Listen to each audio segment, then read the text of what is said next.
আহোম ৰজাসকলৰ মুখ্য ৰাণীক কি নামেৰে সম্বোধন কৰা হৈছিল? ইয়াৰ শুদ্ধ উত্তৰটো হৈছে বৰকুঁৱৰী। পাইক ব্যৱস্থা কোনে প্ৰৱৰ্তন কৰিছিল?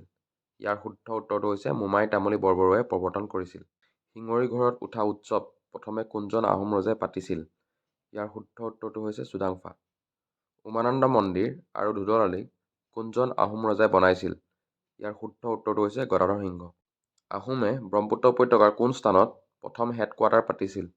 ইয়াৰ শুদ্ধ উত্তৰটো হৈছে টিপামত। মোগলৰ শেষ ৰজা কোন আছিল? ইয়াৰ শুদ্ধ উত্তৰটো হৈছে বাহাদুৰ শ্বাহ জাফৰ। কামাখ্যা মন্দিৰ কোনটো পাহাৰত অৱস্থিত? ইয়াৰ শুদ্ধ উত্তৰটো হৈছে নীলাচল পাহাৰত অৱস্থিত। মহাত্মা গান্ধীৰ সমাধি ক্ষেত্ৰ কি নামেৰে জনা যায়? ইয়াৰ শুদ্ধ উত্তৰটো হৈছে Rajghat. Assam its formation and development কিতাপখন কোনে লিখিছিল? ইয়াৰ শুদ্ধ উত্তৰটো হৈছে বাণীকান্ত কাকতি। চিপাহী বিদ্ৰোহৰ উৎপত্তি কোন স্থানৰ পৰা হৈছিল? ইয়াৰ শুদ্ধ উত্তৰটো হৈছে মিৰাটৰ পৰা হৈছিল আৰু 1857 চনত এই বিদ্ৰোহৰ আৰম্ভণি হৈছিল। আজিৰ পৰৱৰ্তী প্ৰশ্নটো হৈছে টেঙা দৈত কি এচিড থাকে? ইয়াৰ শুদ্ধ উত্তৰটো হৈছে লেক্টিক এচিড। ভিনেগাৰত কি এচিড থাকে? ইয়াৰ শুদ্ধ উত্তৰটো হৈছে এচিটিক এচিড। মহাত্মা গান্ধীৰ পলিটিকেল গুৰু কোন আছিল? ইয়াৰ শুদ্ধ উত্তৰটো হৈছে ৰাছবিহাৰী বোছ। আহোম আৰু মোগলৰ শেষ যুদ্ধখনৰ নামটো কি আছিল?